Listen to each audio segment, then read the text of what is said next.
क्या मजाक मजाक में बनी कॉकरोच जनता पार्टी के मेंबर्स 2029 के इलेक्शन में प्रधानमंत्री बन सकते हैं? तो इसका जवाब है हाँ। मैं अभय कुमार कॉकरोच जनता पार्टी का सदस्य प्रधानमंत्री पद की शपथ लेता हूं।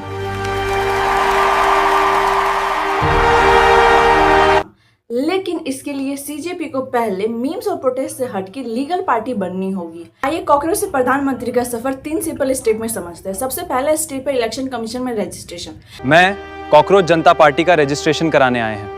देखो, अभी तक कॉकरोच जनता पार्टी सिर्फ एक डिजिटल और सोशल मूवमेंट है। ये इलेक्शन कमीशन के पास ऑफिशियल पॉलिटिकल पार्टी की तरह रजिस्टर नहीं है।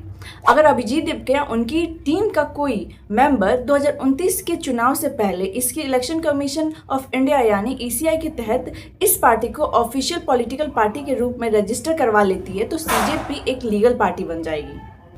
ये रिप्रेजेंटेशन ऑफ पीपल एक्ट 1951 के सेक्शन 29A के तहत होता है। इसमें कुछ नियम और शर्तें हैं, जैसे कि पार्टी के पास कम से कम 100 रजिस्टर्ड वोटर्स होने चाहिए जो उस पार्टी के मेंबर्स बने।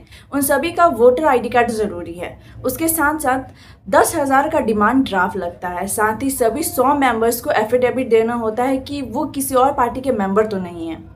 पार्टी का अपना एक संविधान या मतलब रूल बुक होना चाहिए जिसमें साफ लिखा हो कि पार्टी भारत का संविधान, सोशलिज्म, सेकुलरिज्म और डेमोक्रेसी का पालन करेगी।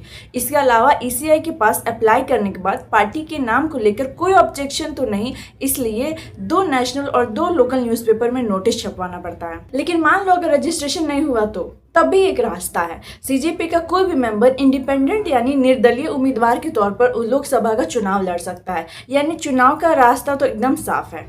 अब सीजेपी एक लीगल पार्टी है।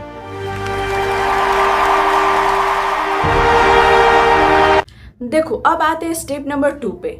हमारे देश में संविधान के अकॉर्डिंग भारत के प्रधानमंत्री बनने के लिए आपको पार्लियामेंट के मेंबर यानी कि एमपी बनने की जरूरत है, चाहे आप लोकसभा से बने या राज्यसभा से।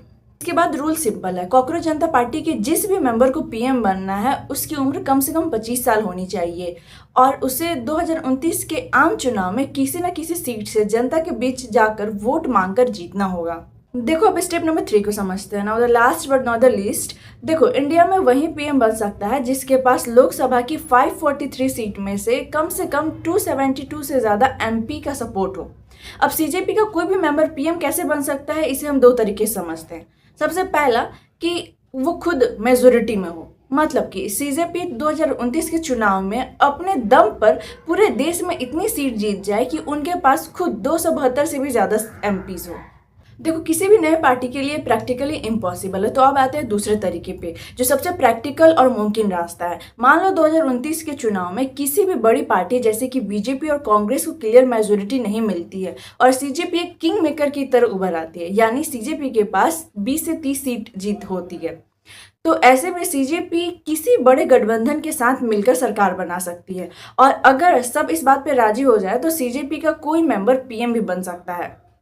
और ऐसा पहले भी हो चुका है। इंद्र कुमार गुजराल और एचडी देवकोंडा बहुत कम सीट होने के बावजूद भी ऐसी तरह गठबंधन के तरीके से पीएम बन चुके हैं। आपका क्या राय है इस पे? कॉकरोच जनता पार्टी को एक लीगल पार्टी के तौर पे रहना चाहिए, नहीं रहना चाहिए, और कॉकरोच जनता पार्टी को इलेक्शन लड़ना चाहिए, नहीं लड़ना चाहिए? आप अपनी राय कमेंट सेक्शन में ज़रूर बताइएगा।